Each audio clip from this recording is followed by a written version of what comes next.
Olá, alunos do 7º ano, professores. Eu sou Maria Dirce, Didi. Estou aqui hoje para mais uma aula com vocês do 7º ano.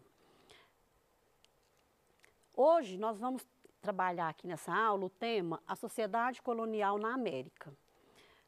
Na aula anterior, a gente viu o encontro dos nativos, dos indígenas nativos com os portugueses aqui, quando eles chegaram aqui no território brasileiro.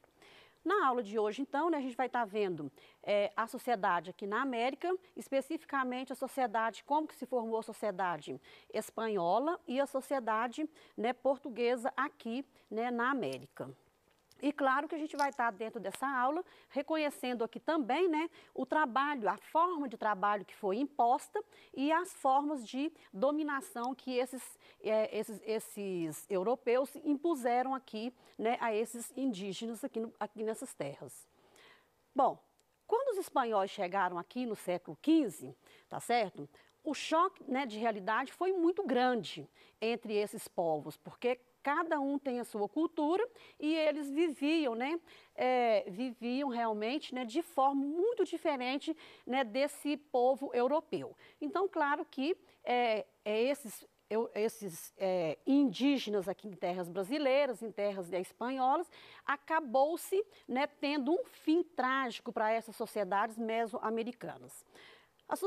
E essa sociedade que ela foi moldada, foi marcada, não é isso? Por muita violência, violência cultural e pela mestiçagem desses grupos.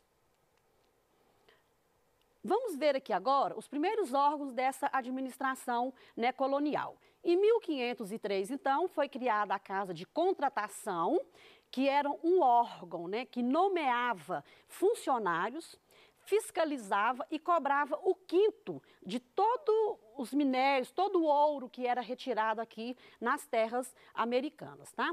Além de, claro, fiscalizar todas as transações comerciais feitas aqui.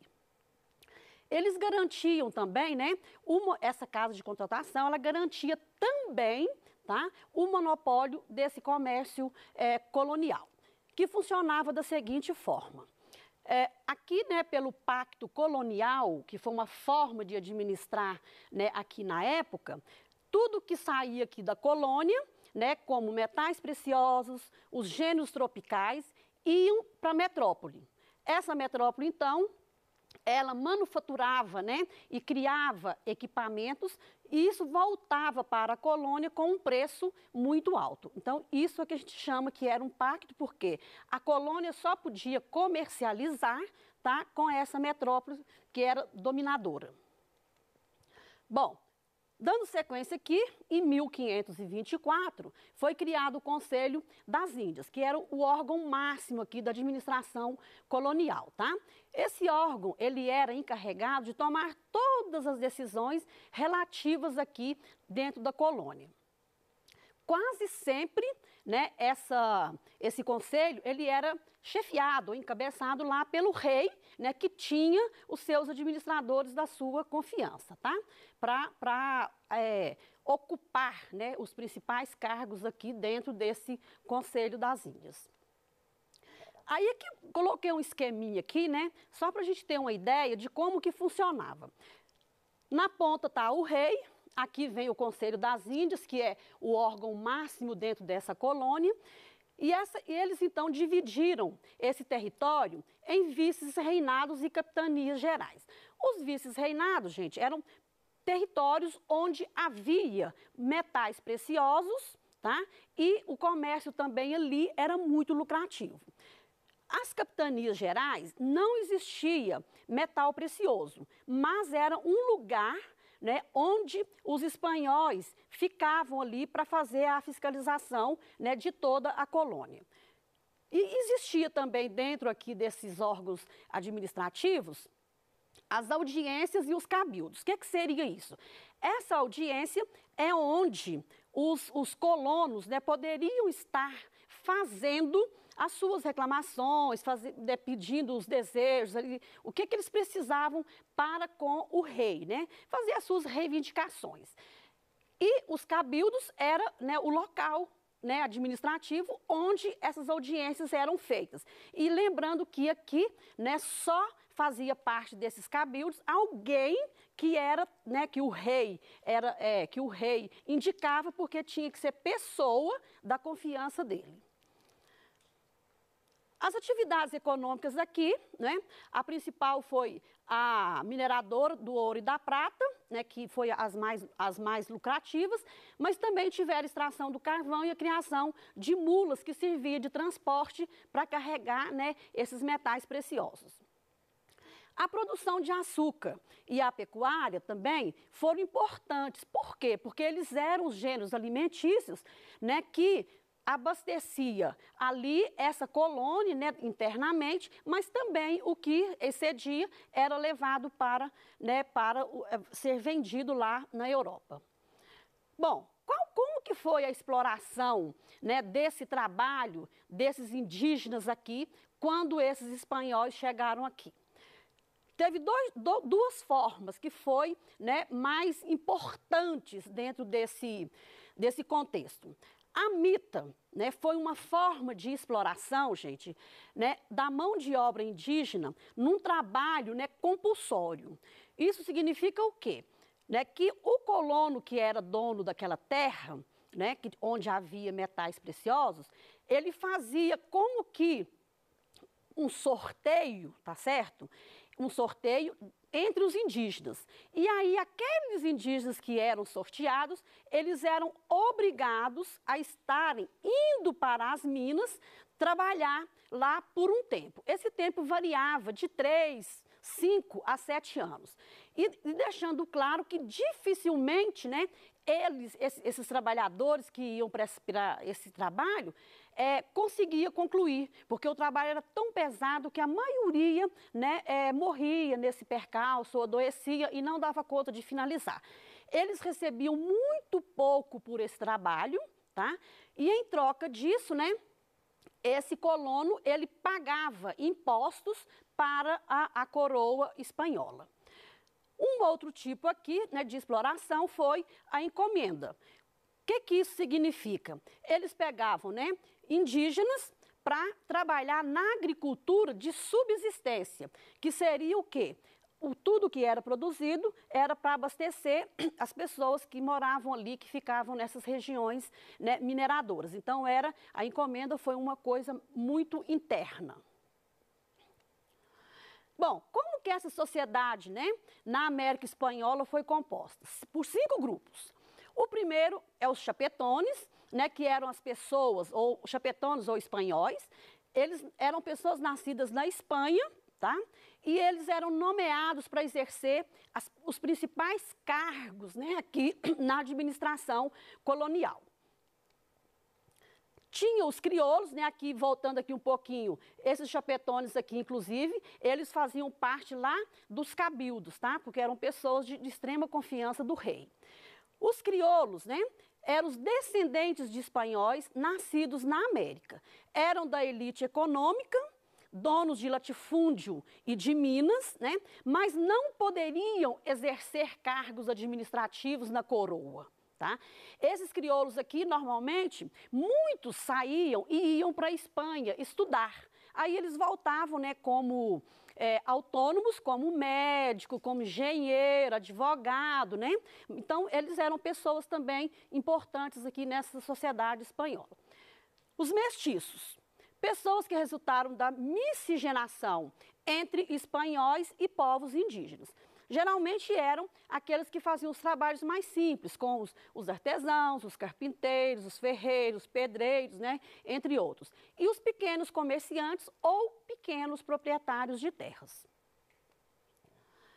Os indígenas geralmente faziam todo o trabalho, né, pesado nas regiões mineradoras, não eram respeitados, né, pelas outras categorias sociais, tá?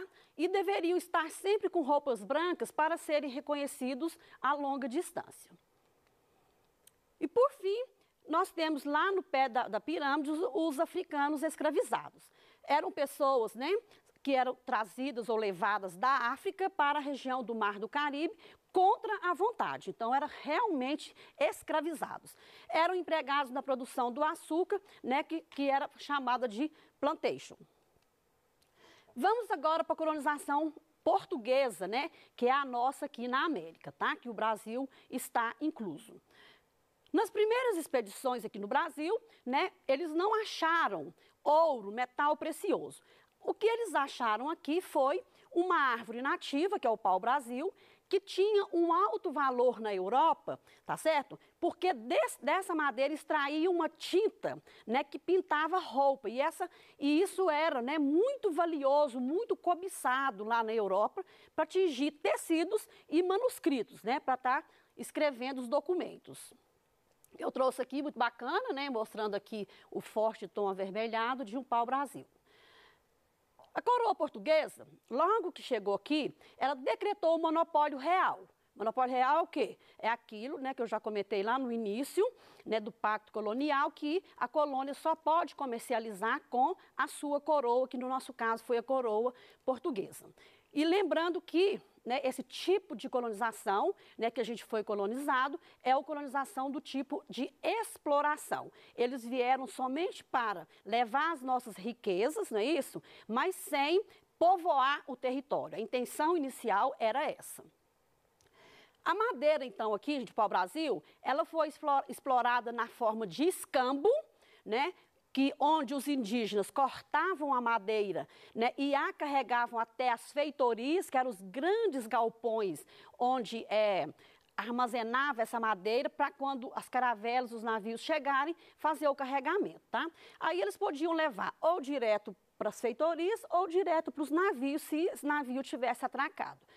Em troca, escambo é uma troca, né, um trabalho onde eu não recebo em dinheiro, mas eu vou receber objetos. No caso aqui dos indígenas, eles receberam tecidos, contas coloridas, né, as miçangas, etc., canivetes, facas e espelhos. Eram objetos muito sem valor, mas que eles não conheciam, então eles valorizavam aquilo ali naquele momento, tá? Bom, só que a gente tem que lembrar que os portugueses, então, de 1500 a 1530, eles não fizeram a colonização de fato aqui, de povoamento, né, do território. E claro que tinha outros países europeus que tinham também interesse em achar metais preciosos, né, e buscar riqueza aqui na América. Um deles, que foi muito forte, foi os franceses, que tinha também, né, a vontade, a intenção de explorar o pau-brasil. E os portugueses colocaram umas expedições, que foram chamadas de expedições guarda-costas, para vigiar o território, tá certo? As fronteiras. Só que eles não conseguiram combater esses franceses e outros, né? Os ingleses também estiveram aqui no Brasil, eles não conseguiram, né, combater esses ataques desses outros estrangeiros.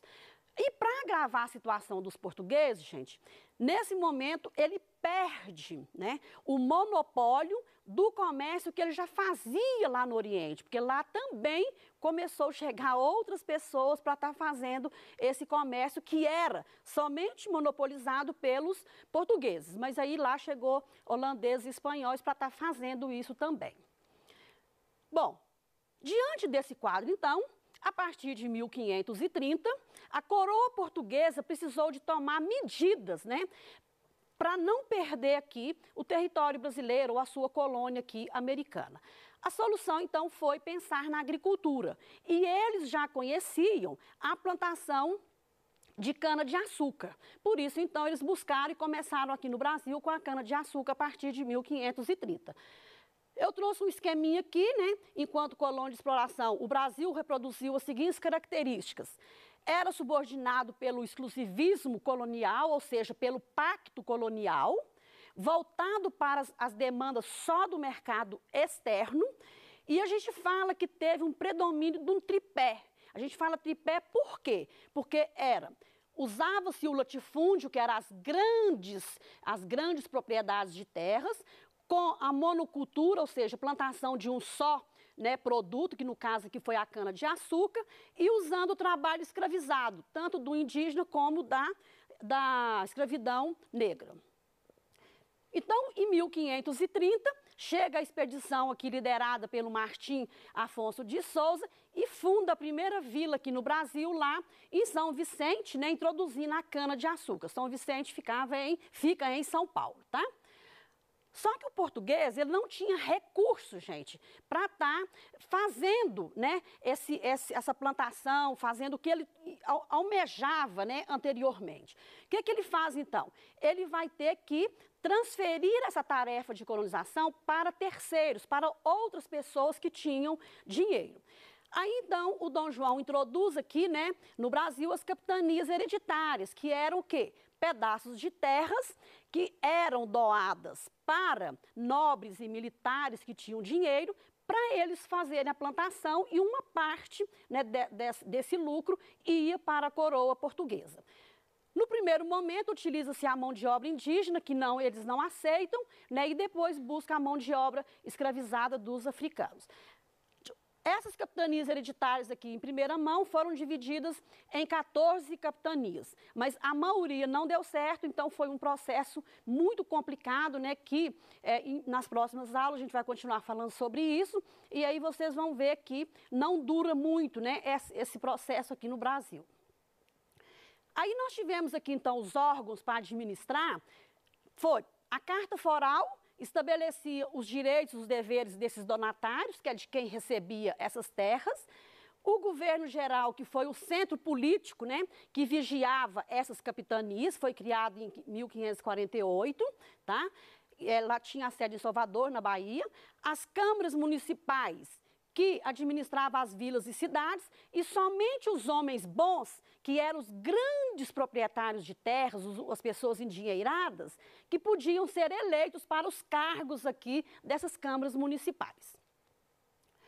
A produção, então, foi baseada na grande propriedade, que eu já coloquei, na monocultura, que era a cana-de-açúcar, com a mão de obra escravizada.